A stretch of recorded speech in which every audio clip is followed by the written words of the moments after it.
السلام علیکم ورحمۃ اللہ وبرکاتہ۔ بھائیوں، دوستوں، بزرگوں، میرے تمام ہیرا گولڈ کے ساتھی اور ان میں جو کمپلینٹر ہیں جنہوں نے ایس ایف آئی او میں کمپلینٹ کیا ہے، جس نے امپلیٹ کیا ہے، اور جو خدا نخواستہ ای او ڈبلیو میں کمپلینٹ کر چکے ہیں، وہ تمام لوگ بھائی، اور تمام لوگوں سے، اور جو خدا نخواستہ اب تک کمپلینٹ نہیں کیے ہیں اور اس مغالطے میں ہیں کہ بھئی نوہیرا ہمارا پیسہ ادا کر دے گی۔ تو دیکھیے بھائی، ہم سب انسان ہیں اور شیطان ہمارا کھلا دشمن ہے۔ شیطان جو ہے وہ ہمارا کھلا دشمن ہے۔ تو شیطان اللہ والوں کو نہیں چھوڑتا بھائی۔ مسجد میں بیٹھ کر ذکر کرنے والوں کو بھی شیطان سکون سے ذکر کرنے نہیں دیتا۔ ہم کو 4 رکعت نماز امام کے پیچھے سکون سے ادا کرنے نہیں دیتا۔ ہم کو دنیا کے بازاروں میں، اپنی مجبوریوں میں، اپنی مشکلوں میں وہ گھسیٹ کے لے کے چلا جاتا ہے۔ ہماری نماز یوں ہوتی ہے بھائی، فرض نماز، کہ امام جب نیت باندھتا ہے تو ہم مسجد میں ہوتے ہیں، اور جب سلام پھیرنے کا وقت ہوتا ہے تو ہم مسجد میں لوٹ کے آتے ہیں۔ باقی کا وقت جو ہے بھائی، ہم بازاروں میں اپنے حالات پہ اور مسجد سے نکل کے ہم کو کیا کام کرنا ہے اس میں ہمارا وقت گزر جاتا ہے۔ اب یہاں میں آپ سے یہ عرض کرتا چلوں کہ نوہیرا بھی ایک انسان ہے اور ایک عورت ہے، اور شیطان ملعون کے لیے عورت کو بہکانا بہت آسان ہے۔ جس طرح اس نے ماں حوا کو جنت میں بہکایا اور ان سے گناہ سرزد ہوا، اللہ کی نافرمانی ہوئی، اور اس کے بعد یہ دنیا وجود میں آئی بھائی۔ اس گناہ کی سزا آدم علیہ السلام اور ماں حوا دونوں نے بھگتی بھائی۔ اب یہاں نوہیرا کے پاس ایزی منی کا مطلب اس کو کوئی پسینہ بہانا نہیں پڑ رہا تھا۔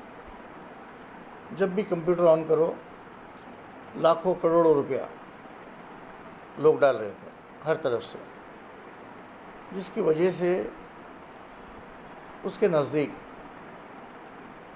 ایسے حرام الدہر لوگ آئے جنہوں نے اس کو غلط کاموں کی طرف متوجہ کیا، جیسے الیکشن ہے، میچ آرگنائز کرنا ہے، اسٹار ڈسٹ کا شو کرنا ہے، اور پھر یہ سوراجیہ نام کی کمپنی جو انہوں نے قائم کی، اور پھر ان کو یہ سمجھانا کہ بھائی ہر مہینہ اتنا نفع دینے کی بجائے تم ایک سازش کرو اور اپنے آپ کو قید و بند میں ڈلوا کے یہ سارا پیسہ روک دو۔ تو وہی ہوا بھائی، یہ جیل گئیں۔ لوگ اس تعداد میں کمپلین نہیں کر رہے تھے جتنا ان کے بیان کے بعد کہ انہوں نے کہا کہ میں دیکھ لوں گی سب کو، جس کو جو کرنا ہے کرو، جاؤ کمپلین کرو، میں بھی تم کو بتاؤں گی، تمہاری چپلیں گھسا دوں گی، اور میں تم کو انکم ٹیکس کے جھمیلے میں پھنسا دوں گی۔ یہ ان کے الفاظ تھے۔ اس کے بعد لوگ بھی ناراض ہوئے اور کمپلینٹ کا سلسلہ جو ہے وہ وسیع ہوتا گیا بھائی۔ اور اس کے بعد جب تک یہ جیل میں رہیں، ہم نے کبھی ان کے چہرے پہ ملال نہیں دیکھا۔ ہم تو جاتے تھے باضابطہ ملنے کے لیے ان سے، کبھی چہرے پہ ملال نہیں دیکھا، کبھی ان کو غمگین نہیں دیکھا، کبھی جیل سے باہر آ کے ان کو روتے نہیں دیکھا، کبھی کورٹ کے احاطے میں بیٹھ کر ان کو اپنے انویسٹر کو دیکھ کر رحم نہیں آیا۔ ان سے جب بھی کہا گیا، کسی انویسٹر نے یہ کہا کہ ہم پریشان ہیں، تو انہوں نے کہا کہ بھائی میں بھی پریشان ہوں، میں کیا کروں، میں آؤں گی تو میں دوں گی۔ وقتاً فوقتاً وقت گزرا، ان کی جو لیگل ٹیم تھی، اصل میں وہ لیگل ٹیم چور ہے، ان کا کام چوری ہے۔ ایک وکیل جب وکیل بنتا ہے نا تو جھوٹ بولنا دھوکہ دینا جتنا اچھا آتا ہے اس کو، وہ اتنا بڑا وکیل کہلاتا ہے بھائی۔ تو ایسے چوروں کو، جھوٹ بولنے والوں کو اس نے ہائر کیا، جنہوں نے اس کو سمجھایا کہ بھائی جتنے کم کمپلینٹ ہوں گے اتنا تیرا کیس ہلکا ہوگا، اور جو لوگ تھوڑے بہت کمپلینٹ کریں گے ان کو پیسہ دے کے تو بری ہو جائے گی، بری ہو جائے گی۔ تو بھائی انہوں نے وہی کیا، سب کو یہ دھوکہ دیتے رہے کہ بھائی جو کمپلین کرے گا میں اس کے ساتھ تعلق ختم کر دوں گی، یہ کر دوں گی، وہ کر دوں گی، جو کمپلین کرے گا وہ میرے نزدیک نہیں آنا، اور جو نہیں کرے گا میں اس کو گود میں بٹھا کے پیسہ دوں گی۔ تو لوگ مغالطے میں آ گئے بھائی، ہے نا، پریشان ہو گئے کیا کرنا کیا نہیں کرنا۔ پھر اوپر سے 15-20 ایسے دلے جو رات دن جھوٹ بولتے رہے اور اس کی وکالت کرتے رہے۔ آپ انویسٹر تھے پھر بھی آپ کو گالیاں دیتے رہے، اور اس کو ڈاکٹر علیمہ، نوہیرا شیخ، صاحبہ، آپا، باجی، اماں، پتہ نہیں کیا کیا کہتے رہے بھائی۔ خیر قصہ مختصر غیبت مقصد نہیں ہے بھائی، میں صرف یہ کہنا چاہ رہا تھا کہ اب بھائی آپ نے بھی جان لیا، دنیا نے جان لیا کہ کیا ہو رہا ہے۔ جو نان کمپلینٹرز ہے آج ان کا کیا حشر ہونے والا ہے، اور جو کمپلینٹ کیے ہیں ان کا بھی اللہ مالک ہے بھائی، کیا ملے گا، کب ملے گا، کیسے ملے گا، اللہ کو بہتر معلوم ہے۔ لوگ اپنے اپنے اندازے بتاتے ہیں بھائی اتنے دن میں مل جائے گا، پورا مل جائے گا، ایسا مل جائے گا، ویسا مل جائے گا، باقی اللہ جانتا ہے۔ دیکھیے ہر ڈپارٹمنٹ، پولیس کا ہر ڈپارٹمنٹ ایک دکان ہے۔ پولیس ڈیوٹی پہ آتا ہے تو وہ اپنی دکان پہ آتا ہے، وہ کمپلینٹ ایک خانہ پوری ہوتی ہے، ایک خانہ پوری ہوتی ہے، ہوتا کچھ بھی نہیں ہے، ہوتا کچھ بھی نہیں ہے۔ اور جتنے بھی لوگ بڑے بڑے فراڈ کرتے ہیں ان کی سکون گاہ ہے جیل۔ جب ان کو ان لوگوں سے بچنا ہوتا ہے، ان لوگوں سے اپنے آپ کو بچانا ہوتا ہے، حفاظت میں رہنا ہوتا ہے، تو وہ اپنے آپ کو جیل میں کسی بھی طرح کیس بنوا کے جیل چلے جاتے ہیں بھائی۔ ایسے 50 واقعات ہیں، میں آپ کو بتانے بیٹھوں گا تو یہ ویڈیو شام تک چلے گا، اتنے واقعات ہیں بھائی۔ تو ہمارے یہاں پہ جو ہے نا بھائی، فراڈ کرنا بہت آسان ہے۔ آپ کسی کو 1 روپیہ دے کر اس سے واپس لینے میں آپ کے لیے 10 مشکلیں ہیں۔ یہ کہتی ہے نوہیرا کہ بھائی مجھے پھنسایا گیا۔ میں کہتا ہوں کہ بھائی اس شخص کا نام بتا دو جس نے تم کو پھنسایا اور کیسے پھنسایا۔ اگر تم سب کو پیسہ دے رہی تھی اور باقاعدگی سے دے رہی تھی تو تم کو 8 سال میں کوئی نہیں پھنسا سکا 2009 سے، تو ابھی کوئی کیسے پھنسا دے گا؟ ایک بات۔ اور دوسری بات یہ ہے بھائی کہ یہاں پر وہ جو شروع میں کمپلینٹ ہوئے تھے وہ 4 لاکھ 5 لاکھ 6 لاکھ کے تھے، کہ وہ پیسہ دیتی اور سکون سے آ جاتی۔ لیکن اس زمانے میں بھی اس کے جو لائر ہے انہوں نے اس کو سمجھایا کہ بھائی تم صرف سپریم کورٹ کا نام لیتے رہو اور تم یہ بھونکتے رہو کہ بھائی میرے اکاؤنٹ کو جو ہے آپ فریز کر دیے ہیں، اس کو ڈی فریز کر دو، میرے اکاؤنٹ ڈی فریز ہوئیں گے، میں جیل سے چھوٹوں گی تو میں لوگوں کا پیسہ دوں گی، میں کورٹ میں کسی کا پیسہ نہیں بھروں گی، کورٹ میں کسی کا پیسہ نہیں بھروں گی بھائی۔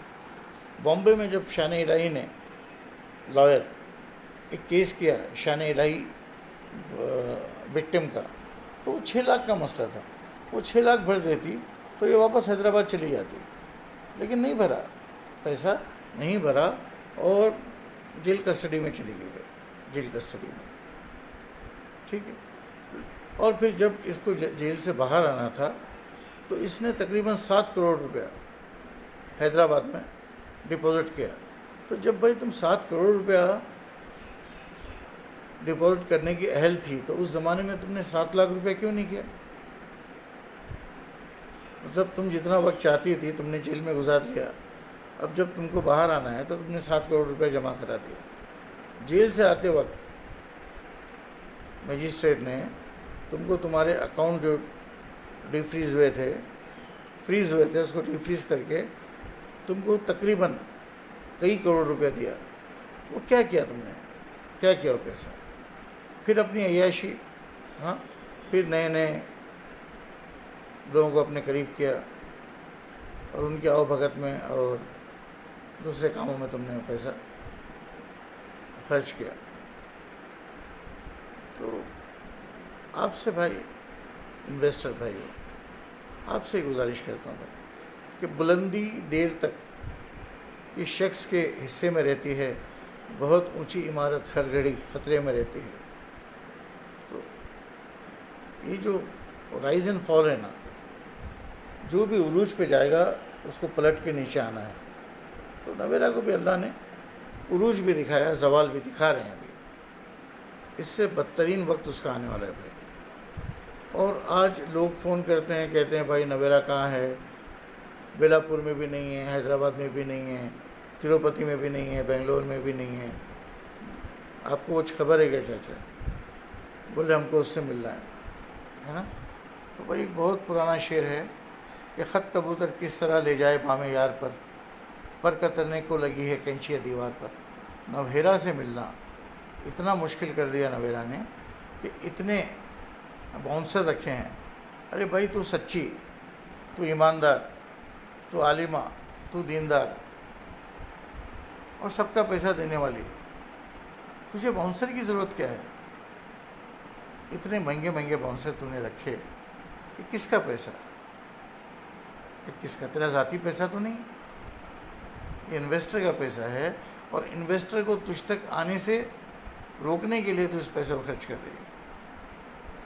انویسٹر کا پیسہ ڈبانے کے لیے تو نے اتنے مہنگے مہنگے وکیلوں کو ہائر کیا ہے. اور جتنے ڈپارٹمنٹ میں تو پیسہ بانٹتی ہے، تیرے لفافے، ہاں، یہ کس کا بھائی؟ تیرے باپ نے تو نہیں چھوڑا پیسہ، نہ تیری ماں دھندا کرتی تھی. یہ پیسہ ہمارا ہے، انویسٹر کا پیسہ.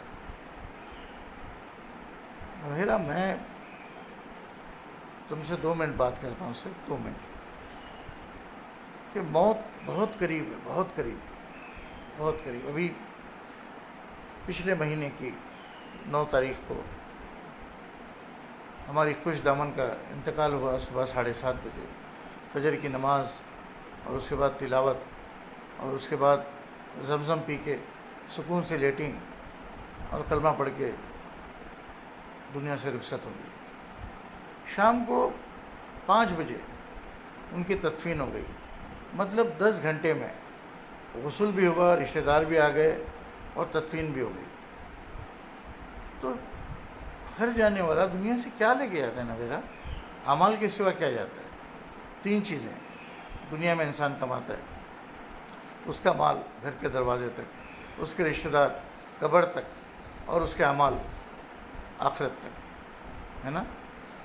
3 چیزیں جس پہ دنیا میں انسان محنت کرتا ہے.